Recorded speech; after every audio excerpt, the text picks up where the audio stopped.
Olá, meu irmão, minha irmã, muito obrigado por novamente assistir a mais uma aula da Escola Bíblica Dominical nessa série de estudos intitulada Deus, somente Deus, estudos sobre o atributo do Criador.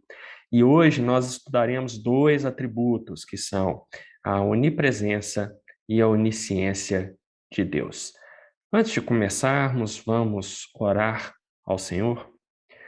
Senhor Deus, muito obrigado por mais uma vez permitir que possamos estudar a tua palavra, que possamos conhecer um pouco mais sobre o teu caráter, ó Deus. Que este estudo possa tocar os nossos corações, possa mudar a nossa maneira de nos posicionarmos frente a um Deus infinitamente santo, um Deus que é espírito pessoal, um Deus que é autoexistente, um Deus que é soberano, um Deus que é santíssimo e um Deus que é onipresente, Senhor, e onisciente. Ajuda-nos, Senhor, a termos o correto entendimento do teu ser, para que possamos, Senhor, reconhecer a nossa pequenez e a nossa necessidade de corrigirmos os nossos caminhos o tempo inteiro. Abençoe os irmãos daqui da Igreja Batista do Barro Preto, abençoe o pastor Arlécio, Tânia, seus filhos, seus netos, seu genro. Abençoe essa família, Senhor, para que o pastor Arlécio continue a exercer o seu ministério com sabedoria e sendo guiado, Senhor, pelo temor da tua palavra. É isso que te pedimos e te agradecemos. Em nome de Jesus. Amém. Bom, como tem acontecido nessa série de estudos, eu procuro destacar para vocês que a questão dos atributos de Deus, muitas vezes, entre o público evangélico, não é uma questão intelectual, ou seja, você admite que Deus é autoexistente, que Deus é perfeitamente santo, que Deus é espírito. No caso desta lição, você admite intelectualmente que Deus seja onipresente e Deus seja onisciente. Então, eu não tenho falado normalmente problemas intelectuais, mas o que eu sinto, e um dos motivos de eu ter me motivado a dar essa série de estudos sobre o atributo de Deus é a minha preocupação com a Igreja de Cristo sobre a compreensão espiritual desses atributos de Deus. Ou seja, uma coisa é você intelectualmente admitir que Deus é onipresente. Outra coisa é espiritualmente você ter consciência das implicações do que isso significa, inclusive para a sua vida diária. A mesma coisa vale para a onisciência. O entendimento intelectual, ele é sempre necessário. Deus não nos criou para que nós fôssemos pessoas irracionais, pessoas desprovidas de intelecto. Não é isso que ele fez de nós. Nós fomos criados à imagem e semelhança dele. Então, nós somos seres dotados de um intelecto. Um cachorro não tem o nosso intelecto. Um macaco não tem o nosso intelecto. Apesar de algumas pessoas aí virem com concepções absolutamente antibíblicas de que uma abelha é igual a nós. Não, não é. Nós somos o ápice da criação. Nós somos alma vivente, somos os únicos seres criados como almas viventes. Leia lá em Gênesis. Todas as outras criaturas foram apenas criadas, mas só nós fomos feitos almas viventes. Então, o intelecto é necessário sempre, ele é importante. Deus não prescinde disso.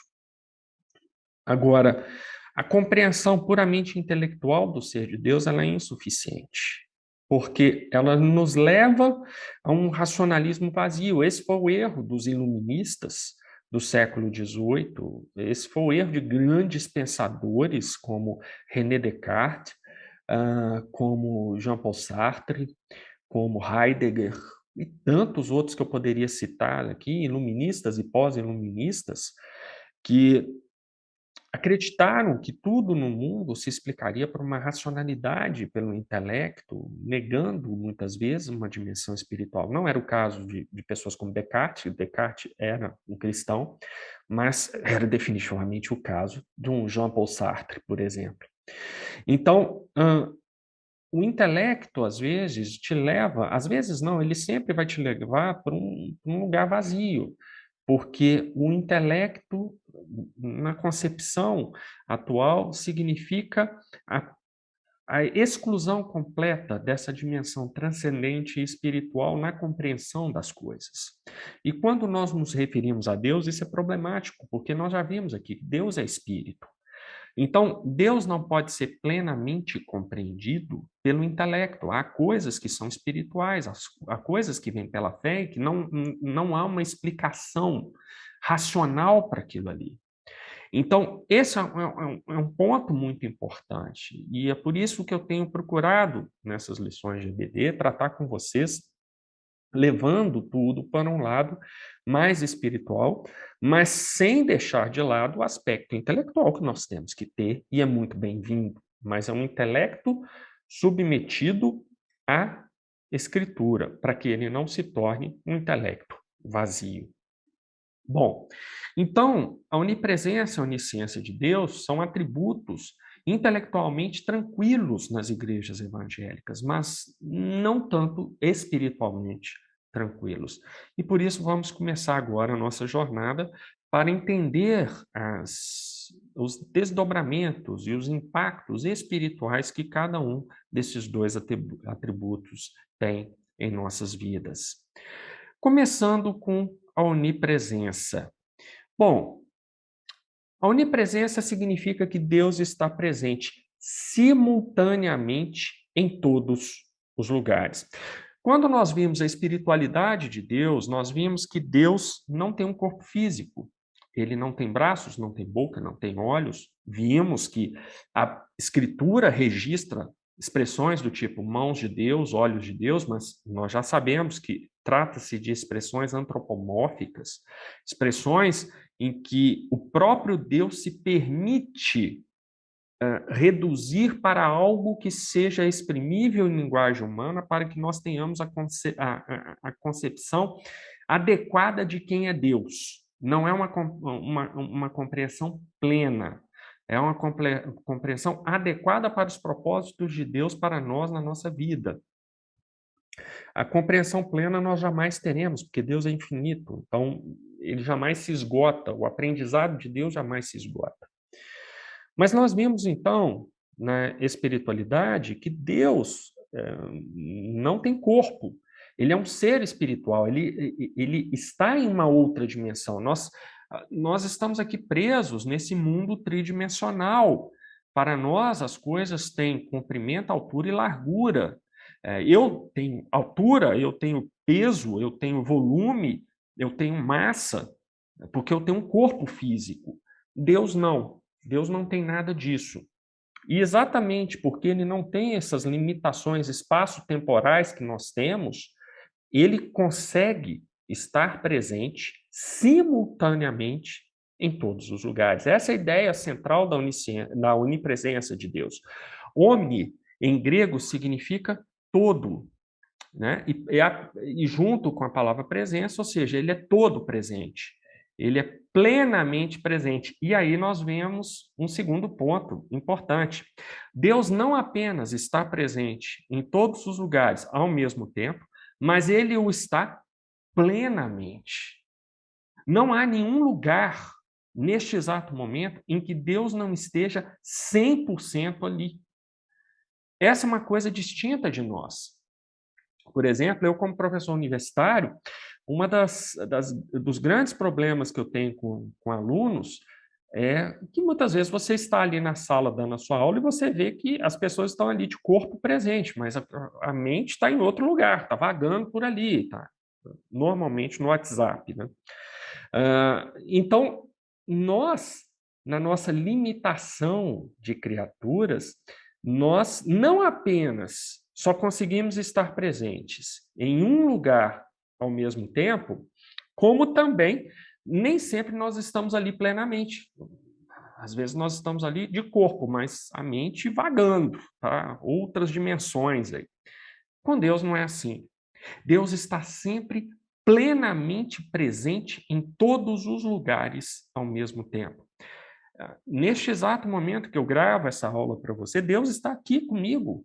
E é 100% de Deus que está aqui.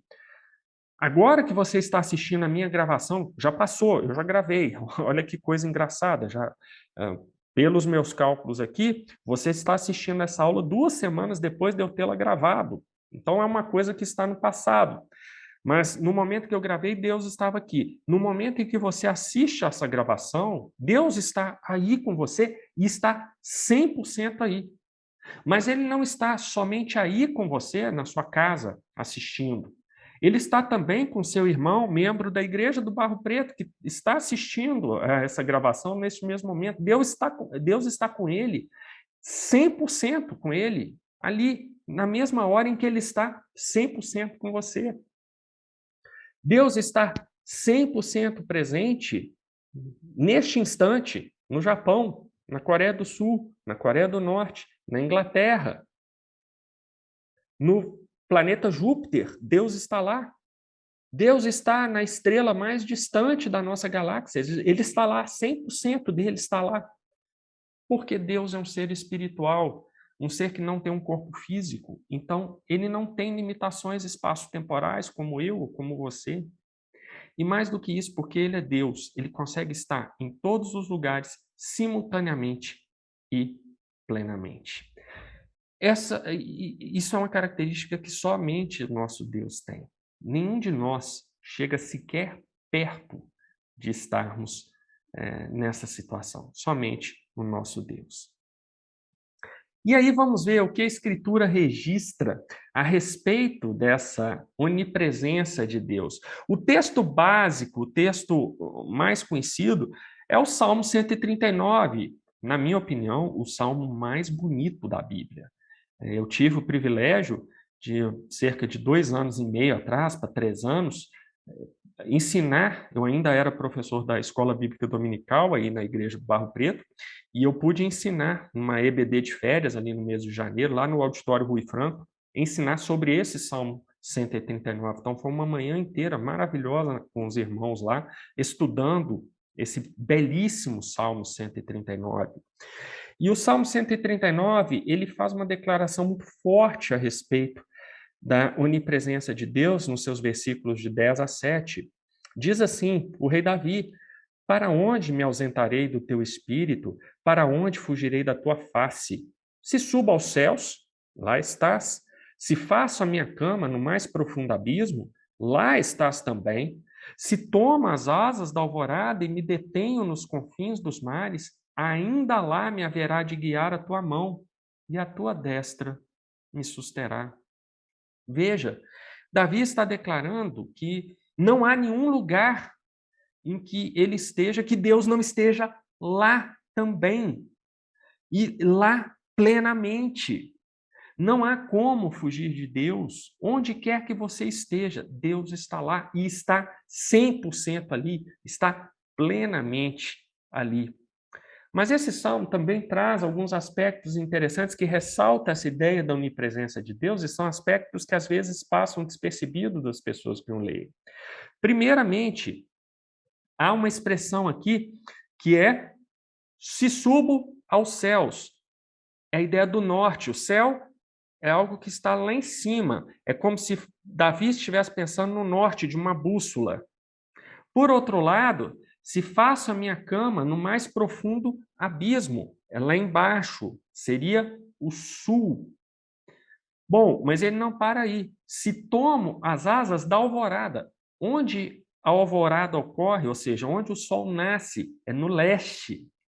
E, finalmente, se me detenho nos confins dos mares, é o oeste. Por que o oeste?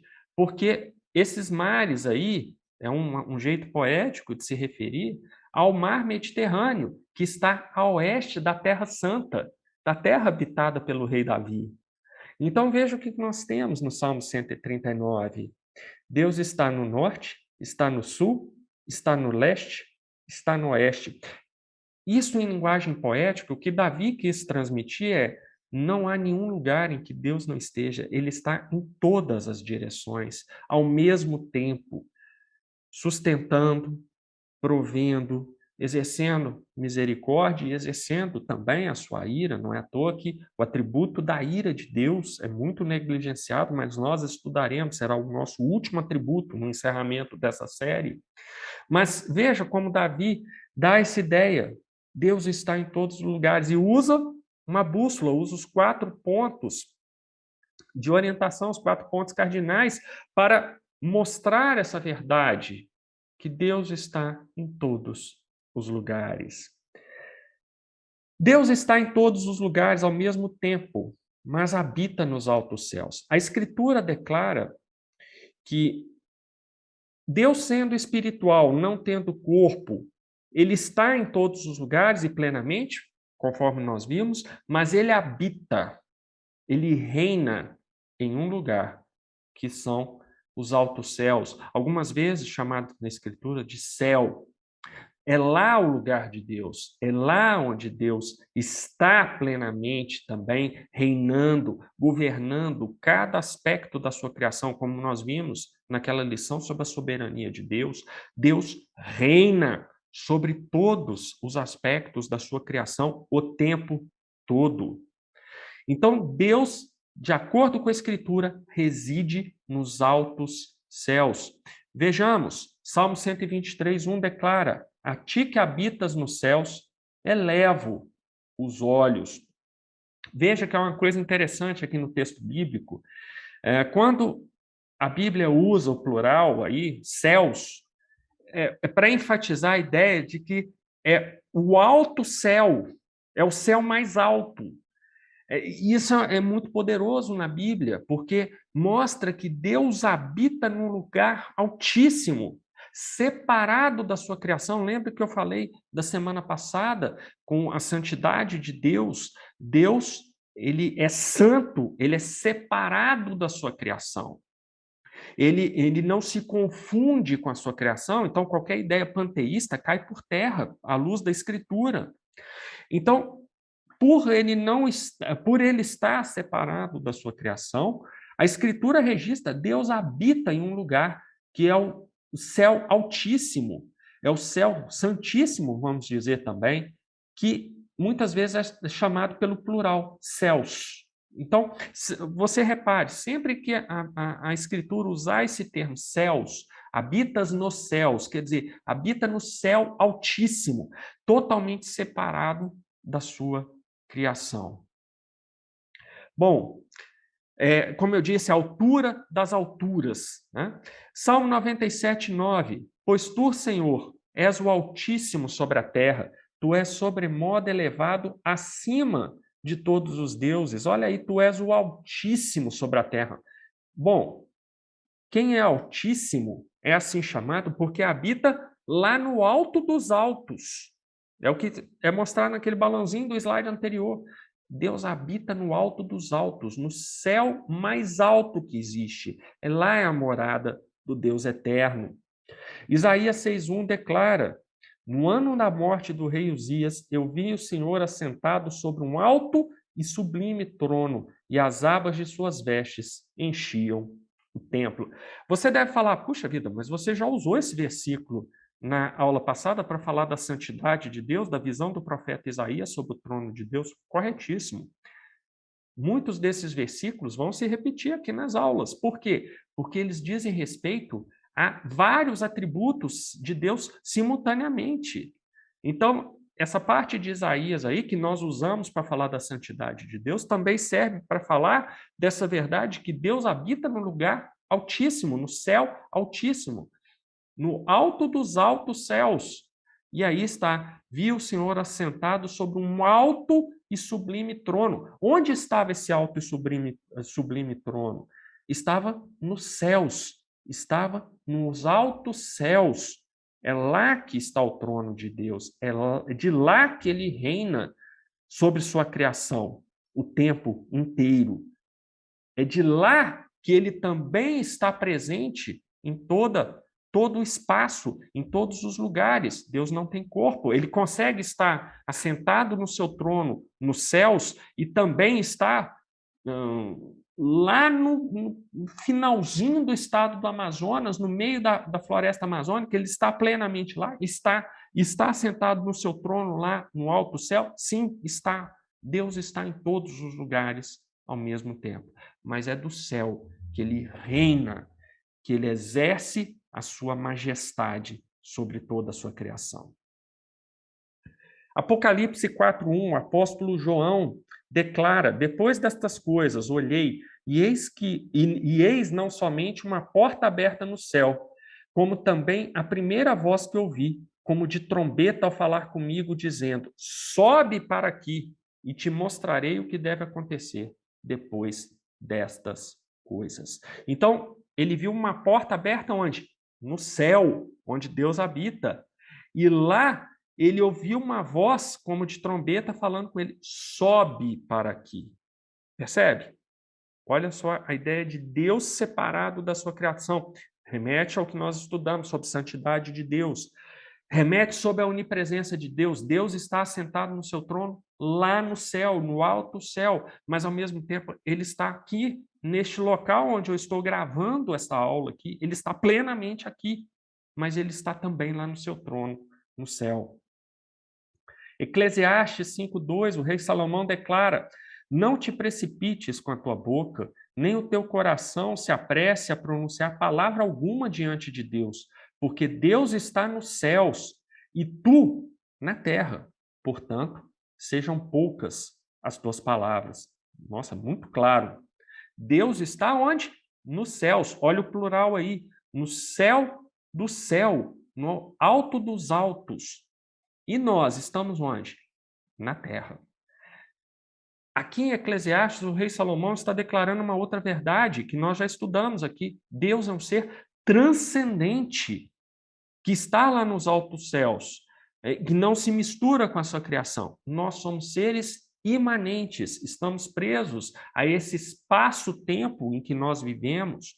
Somos criaturas presas no tempo que Deus criou. E o preso aqui não é no sentido negativo, não. É no sentido de que nós estamos limitados ao tempo de Deus. Isso, ao invés de te fazer se sentir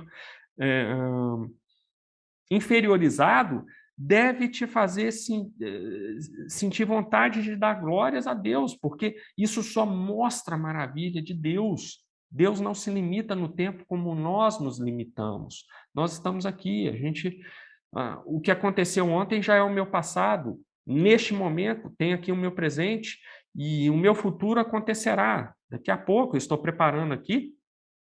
É de noite que eu gravo essas aulas para você. E daqui a pouquinho eu tenho que terminar a gravação aqui para dar uma aula na universidade. É o meu futuro. Eu não sei como essa aula vai ser, se vai ser boa, se vai ser ruim, se vai ser mais ou menos, se os alunos vão gostar, se vão detestar. Eu não sei, eu não tenho controle sobre o meu futuro. Então, eu sou uma criatura presa ao tempo. Eu sei o passado, ou melhor dizendo, eu sei alguma coisa do meu passado, sei o que está acontecendo agora e não tenho a menor ideia do que vai acontecer depois. Deus não é assim. Né? Essa consequência do que Salomão escreveu aí. Deus é um ser transcendente, assentado no seu trono lá nos céus. Nós somos seres imanentes aqui na terra. Isaías 57:15, nós vemos, porque assim diz o alto, olha só a expressão, o sublime, que habita a eternidade, o qual tem nome de santo. Habito no alto e santo lugar. Olha só, o próprio Deus dizendo: eu habito no alto e santo lugar. Qual é esse alto e santo lugar? O céu. Lá é o lugar de Deus. Mas, olha só, a conjunção adversativa. Habito também com o contrito e abatido de espírito, para vivificar o espírito dos abatidos e vivificar o coração dos contritos. Esse versículo aqui é maravilhoso, porque o próprio Deus declara que Ele é o Deus que habita nos altos céus, mas Ele está também conosco aqui. Ele também habita com o contrito e o abatido de espírito. Ele habita com as suas criaturas que sofrem, que se entristecem, que precisam dele. Ele habita aqui conosco também. Mas como pode ele habitar no céu e habitar conosco? Ele não tem limitações, ele é onipresente. Essa é uma das consequências da onipresença de Deus. Ele consegue estar no seu trono e, ao mesmo tempo, estar aqui comigo neste lugar, acompanhando tudo que eu faço aqui e me julgando, inclusive, se eu falar alguma coisa errada aqui, eu tenho que prestar contas a ele. Então, ele está aqui comigo agora, mas está também no seu trono, está na galáxia mais distante, tudo simultaneamente. Essa é uma consequência da onipresença de Deus, claramente declarada lá pelo profeta Isaías. Uma outra coisa que eu queria mencionar para você sobre a onipresença de Deus, o Deus que está presente em todos os lugares simultaneamente e habita nos altos céus, está conosco o tempo inteiro. O profeta Isaías declarou isso de maneira maravilhosa, mas nós podemos ver isso também lá no Salmo 23, versículo 4. Ainda que eu ande pelo vale da sombra da morte, não temerei mal algum, porque tu estás comigo, o teu bordão e o teu cajado me consolam.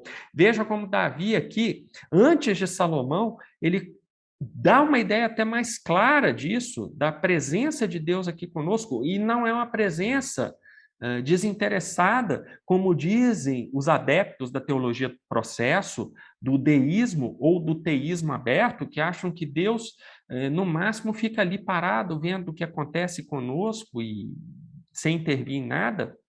Davi, no Salmo 23, verso 4, declara claramente: Deus está comigo, nos consolando, e por isso nós não precisamos temer nada. Ainda que passássemos pelo vale da sombra da morte, nós não deveríamos temer nada, porque Deus está conosco. Ele está conosco aqui, está conosco no alto céu, está conosco em qualquer parte do universo. E não apenas ele está, mas está plenamente. Deuteronômio 4:39, Moisés declara que: por isso, hoje saberás e refletirás no teu coração que só o Senhor é Deus, em cima no céu e embaixo na terra. Nenhum outro há. Deus está no céu, mas está na terra também, está em todos os lugares, exercendo a sua autoridade. Hebreus, capítulo 13, versículo 5, parte B. De maneira alguma te deixarei, nunca, jamais te abandonarei. É esse Deus que pode estar em todos os lugares ao mesmo tempo. É esse Deus onipresente que pode declarar isso: de maneira alguma te deixarei, nunca, jamais te abandonarei. Veja que isso vale para você, vale para mim, vale para todos os irmãos da Igreja Batista do Barro Preto. Simultaneamente, Deus é como se ele dissesse, é como se ele prometesse isso para cada um dos irmãos individualmente. E aí você se pergunta, peraí, mas como ele pode jamais me abandonar aqui onde eu estou agora, mas também jamais abandonar o meu irmão, a minha irmã, que estão em lugares completamente distintos? Somente um Deus onipresente pode fazer isso. Somente ele pode prometer algo tão forte, tão maravilhoso, como isso que o autor de Hebreus registra. Em Jeremias 23, acaso sou Deus apenas de perto, diz o Senhor, e não também de longe? É Deus mostrando, ele está em todos os lugares. Para ele não existe perto e longe, ele está o tempo todo e plenamente em todos os lugares. Essa figura de linguagem do perto e o longe, mais uma vez, é para que nós pudéssemos entender o que significa essa onipresença de Deus. Mas para Deus não existe perto, não existe longe. Ele está em todos os lugares. Não faz nenhum sentido falar de perto e longe para Deus. Mas ele aqui graciosamente se rebaixa a nossa linguagem tão limitada para que nós pudéssemos ter a compreensão correta desse atributo dele, da onipresença. Em Efésios 4:6, um só Deus e Pai de todos, o qual é sobre todos, age por meio de todos e está em todos. Há aspectos interessantes. Você pode se perguntar, mas o que esse versículo tem a ver com onipresença de Deus? Tem muito a ver com onipresença de Deus. Quando declaro qual é sobre todos, então, sobre todos, isso se refere à transcendência de Deus. Quando ele fala Em todos, isso se refere à imanência de Deus, ao que nós acabamos de ver. O Deus que reina lá do seu trono, assentado nos altos céus, é o Deus que está aqui conosco, é o Deus que habita conosco também para consolar os contritos, para nos acompanhar na travessia pelo vale da sombra da morte. Então, é um Deus que também tem esse aspecto da imanência, apesar de ser um ser transcendente. E aí, nós juntamos a transcendência com a imanência. A ideia é o quê? Da onipresença. Deus está naquilo que é transcendente, mas está também naquilo que é imanente. E não há outras coisas além de transcendente e imanente. Ou seja, Deus está em todos os lugares ao mesmo tempo. Veja só como uma simples passagem bíblica fala tanto uma verdade sobre a onipresença do nosso Deus. Vamos agora falar sobre a onisciência de Deus. Eu espero que você tenha entendido corretamente a onipresença e as maravilhosas implicações espirituais que ela tem para as nossas vidas. Mas e a onisciência de Deus? Como nós poderíamos entender? Bom, a onisciência significa que Deus tem conhecimento infinito sobre todas as coisas. Ele jamais aprende ou aprenderá qualquer coisa. Essa é uma verdade que se sobressai nesse atributo de Deus. Deus não aprende. Ao contrário dessa heresia chamada teologia do processo, e a sua filha, o teísmo aberto, essas heresias declaram que Deus está a cada dia aprendendo um pouco mais, nos vendo e aprendendo conosco. Isso é uma heresia, meus irmãos. Eu tenho batido muito nisso desde a primeira aula, né, da nossa EBD, porque muitos crentes, infelizmente, estão com essa concepção nas suas cabeças. Eles podem até não professar isso publicamente, mas no seu íntimo eles acreditam que Deus é um Deus limitado, é um Deus que realmente ele é surpreendido por algumas coisas, quer dizer, já que eu tenho a minha livre agência e eu tomo uma decisão aqui, Deus não sabia que eu tomaria essa decisão e ele assusta e fala, puxa vida, ele tomou essa decisão, agora eu tenho que arrumar um plano aqui para ele. E muitas vezes a heresia que essas falsas doutrinas trazem para o coração dos crentes é tão grande que eles chegam até a pensar coisas absurdas, como do tipo, Deus não sabia que Adão e Eva pecariam no Éden, e depois que Adão e Eva pecaram, é que Deus teve que se sentar com o Filho e com o Espírito Santo e estabelecer um plano de salvação, porque Deus foi surpreendido pelo pecado humano. Isso é uma heresia, é uma heresia. Então, a onisciência de Deus, ela quer dizer exatamente isso que está aí. Deus jamais aprende ou aprenderá qualquer coisa. Deus sempre existiu, como nós vimos, o atributo da autoexistência de Deus, e sempre existiu sabendo tudo sobre todas as coisas. Deus jamais teve que ser informado de qualquer coisa. Jamais os seus anjos tiveram que fazer um relatório e levar para ele ler e tomar ciência de fatos que ele desconhecia. Isso nunca aconteceu e jamais acontecerá. Deus não funciona assim como nós. Como nós, as igrejas, por exemplo, periodicamente têm que realizar assembleias para apresentação das contas da igreja, das finanças da igreja, para que os membros tomem ciência de como o dinheiro da igreja está sendo investido, está sendo alocado, e para isso precisa ter assembleia com a apresentação daquilo ali, para as pessoas ficarem sabendo, porque se não tiver, as pessoas não vão ficar sabendo. Né? Mas isso somos nós que somos limitados, Deus não é assim. Deus não precisa participar de uma assembleia com seus anjos para tomar conhecimento de coisas que ele não está sabendo, porque essa é uma situação que simplesmente não existe. Deus sabe todas as coisas, sempre soube e sempre saberá. Deus jamais aprenderá qualquer coisa. Pode ter certeza, meu irmão, se pegar dois dos maiores gênios que a humanidade já teve, que são o físico alemão Albert Einstein e o físico inglês Stephen Hawking, pessoas consideradas gênios, brilhantes, deram contribuições monumentais à ciência, podem ter certeza, Deus nunca aprendeu nada com eles, nada, absolutamente nada. Eles nunca descobriram nada que Deus não soubesse desde a eternidade passada. E isso é impressionante, é impressionante. Nós servimos ao Deus que já sabe todas as coisas desde a eternidade passada. Ele sempre soube. Não há nada para Deus aprender, não há nada para ser acrescentado ao conhecimento de Deus.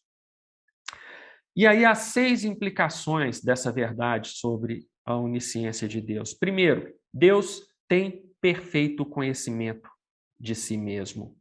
Veja o que declara a Escritura lá em Mateus 11, 27. Tudo me foi entregue por meu Pai. Ninguém conhece o Filho, senão o Pai. E ninguém conhece o Pai, senão o Filho. E aquele a quem o Filho quiser revelar. Veja, o Senhor Jesus está declarando aí, ele tem o conhecimento pleno do Pai, e o Pai tem o conhecimento pleno dele. 2 pessoas da Trindade aí têm conhecimento pleno umas sobre as outras, ou seja, Jesus é Deus, Deus Pai é Deus, e os dois se conhecem plenamente. Os dois têm perfeito conhecimento um do outro, formam um único Deus. Então nós vemos aqui as pessoas da Trindade dizendo que nós temos, a onisciência de Deus é realmente tão perfeita que Deus conhece tudo sobre si mesmo. E como eu sei, muito bem, o Filho que é Deus declara que conhece o Pai que é Deus, e o Pai que é Deus declara que conhece plenamente o Filho que é Deus. Então Deus tem perfeito conhecimento de si mesmo. Lá em João 10,15, nós lemos: assim como o Pai me conhece a mim, eu conheço ao Pai e dou a minha vida pelas ovelhas. O sentido do conhecer aí no grego é um sentido até um pouco mais profundo do que nós temos no português, porque é o sentido de conhecer intimamente.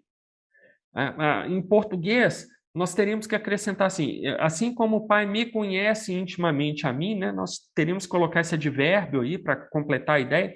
No original em grego, não, é uma ideia que já fica no verbo utilizado lá. Então, assim como o Pai me conhece intimamente, me conhece plenamente, eu conheço plenamente o Pai. É isso que Jesus está declarando.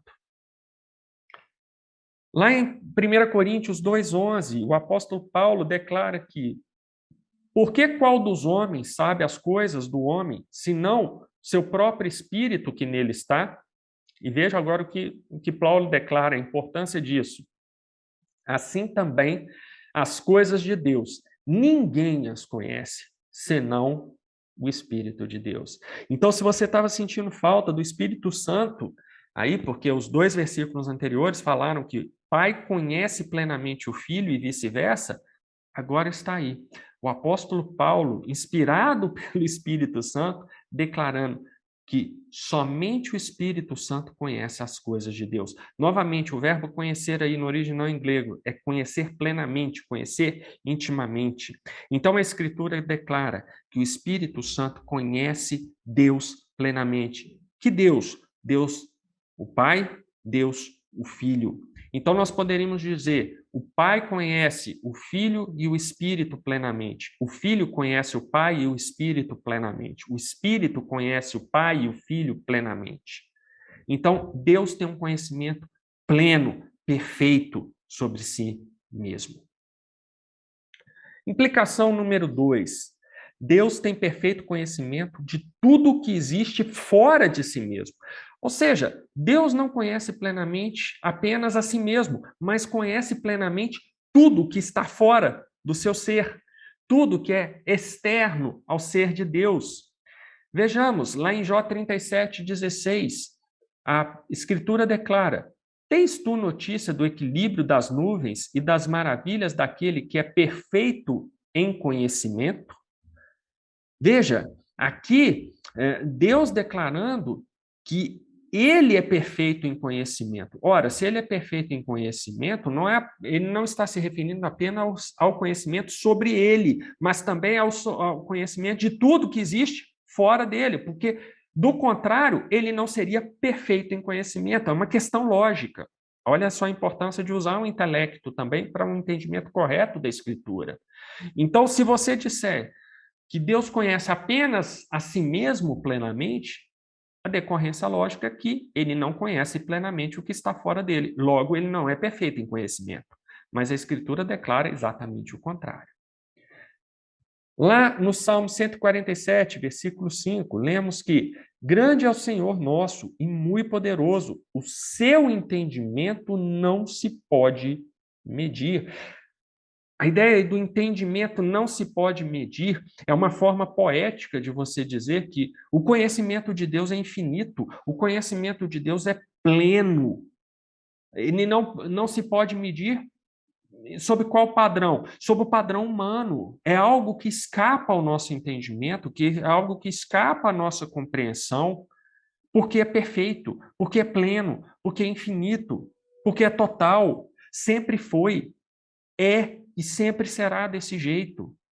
Isso é uma coisa que nós não temos na nossa pequenez, na nossa limitação de criaturas. Nós sequer chegamos perto disso. Mas o nosso Deus não é assim. Ele é um ser transcendente.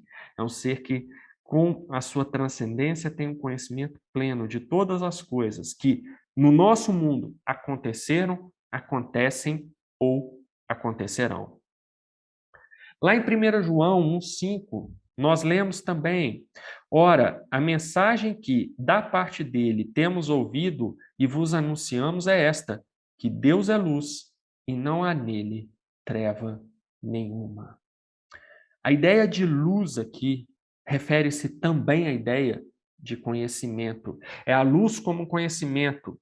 A gente não usa essa expressão no dia a dia. Nossa, tive uma luz aqui. Ou pede aqui. Você podia me dar uma luz aqui para eu resolver esse problema? Quer dizer, você poderia me dar algum conhecimento que me permita resolver aquele problema? A gente usa essas expressões coloquiais.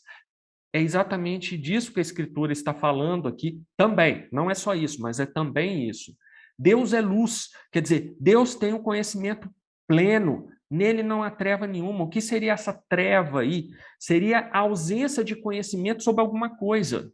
Não precisa ser sobre tudo, mas bastaria Deus não conhecer uma única coisa, uma mísera coisa, ele já deixaria de ser onisciente. Mas o que a Escritura declara é exatamente o oposto disso.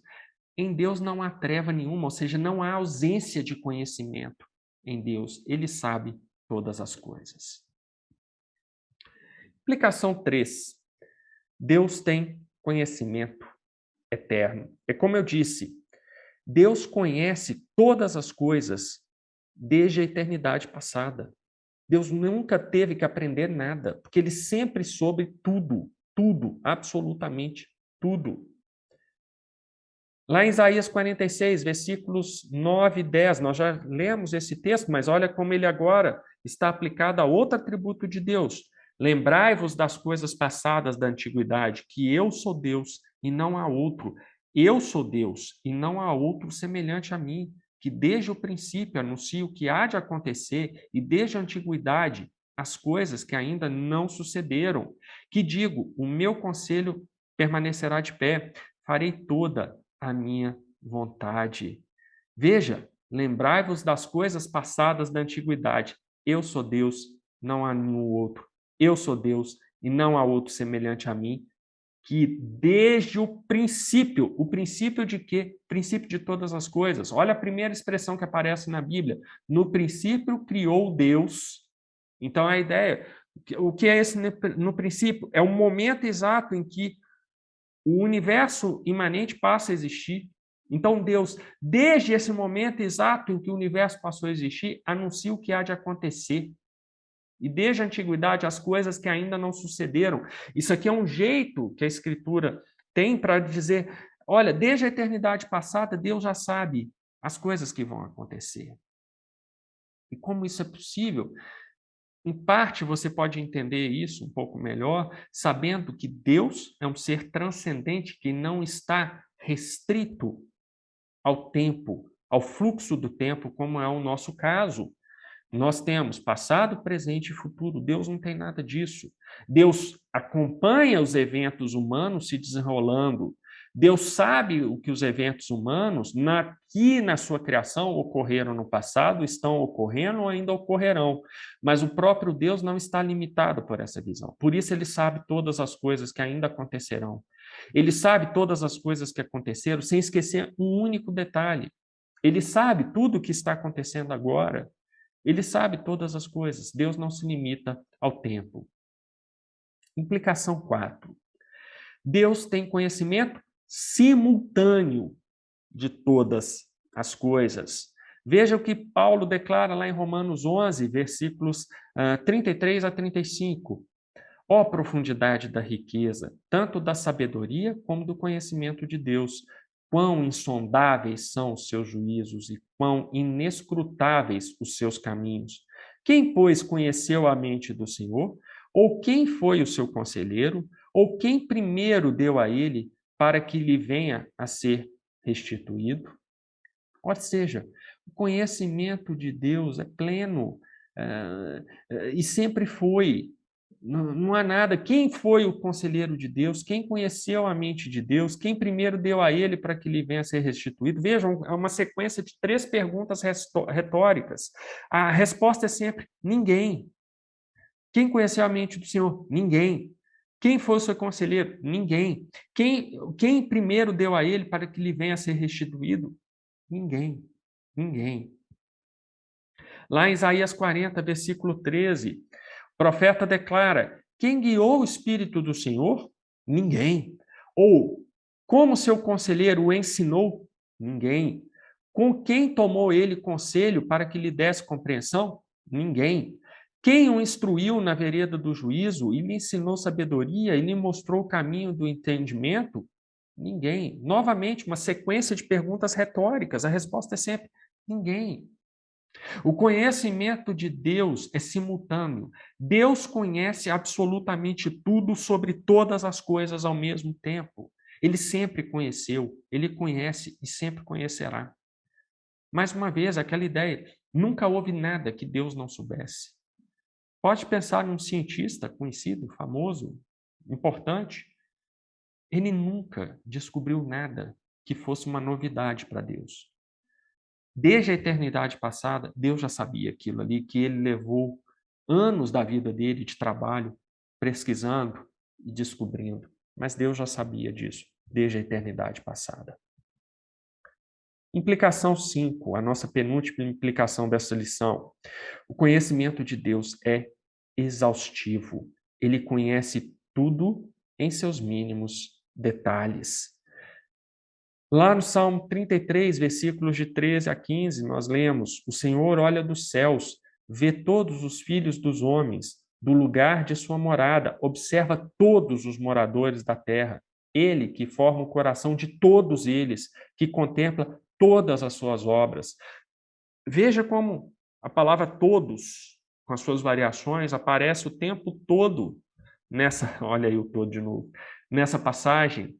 O Senhor olha dos céus. Por quê? Porque ele habita nos céus, nós já sabemos disso, mas ele vê todos os filhos dos homens. Essa ideia, ele vê do lugar da sua morada, ele observa da terra, ele forma o coração, contempla todas as suas obras. Isso daí são maneiras poéticas de dizer que Deus, mesmo lá dos altos céus, ele está aqui também e ele está presente em todos os lugares, vendo tudo o que os seus filhos fazem.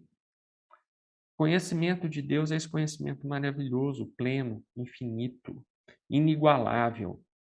Salmo 147, versículo 4, declara que o Senhor conta o número das estrelas, chamando-as todas pelo seu nome.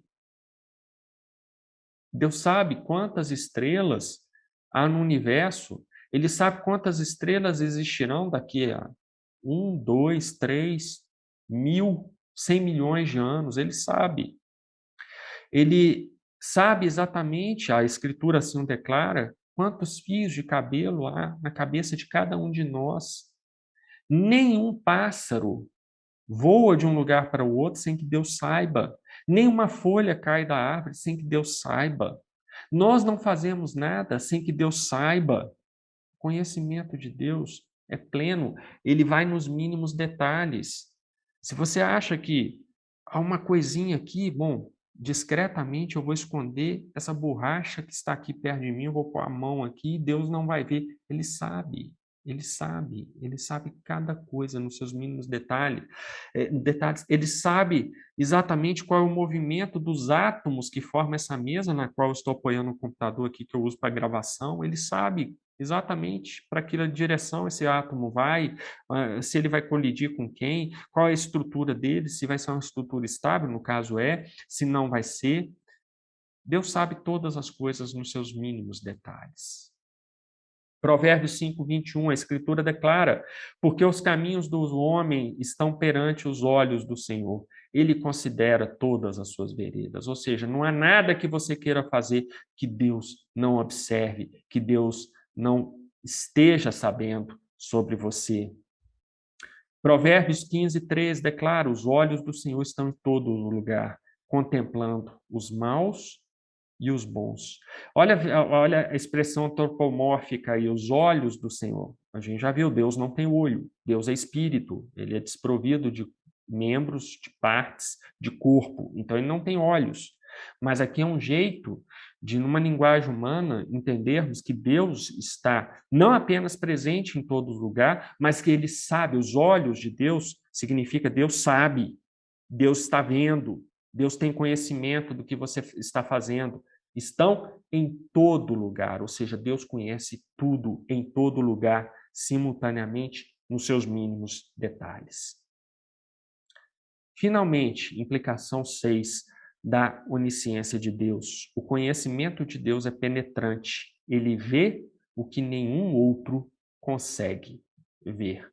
E aí a Escritura declara, lá em 1 Samuel 16, versículo 7, porém o Senhor disse a Samuel, não atentes para a sua aparência, nem para a sua altura, porque o rejeitei. Porque o Senhor não vê como vê o homem vê o exterior, porém o Senhor, o coração. Nós não conseguimos fazer isso aqui. O máximo que nós conseguimos é imputar determinada expectativa a uma pessoa. Por exemplo, uma pessoa fala alguma coisa com você e você imagina na sua cabeça, eu acho que ela quis me passar a perna, ou eu acho que ela falou aquilo em amor cristão. É o máximo que você consegue, mas você não tem como ter certeza absoluta daquilo, porque você não conhece o coração da pessoa. Mas o nosso Deus não é assim. Ele conhece o nosso coração. Ele sabe o que se passa dentro de nós. Isso aqui é impressionante, porque Deus conhece o melhor e o pior de todos nós.